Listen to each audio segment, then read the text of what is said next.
Police निरीक्षक सुभाष गोरे यांनी नुकताच राधानगरी पोलीस ठाण्याचा कार्यभार स्वीकारला।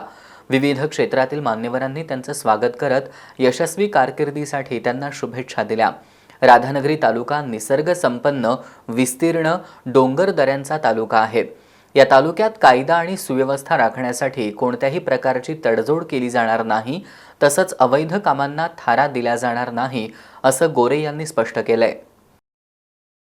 माझा मुख्य उद्देश हा कायदा आणि सुव्यवस्था राखणे, कुठलाही प्रॉब्लेम येणाऱ्या लोकसभा इलेक्शनच्या संदर्भात किंवा शिवजयंतीच्या संदर्भात येणार नाही यासाठी मी जास्तीत जास्त काळजी घेत आहे।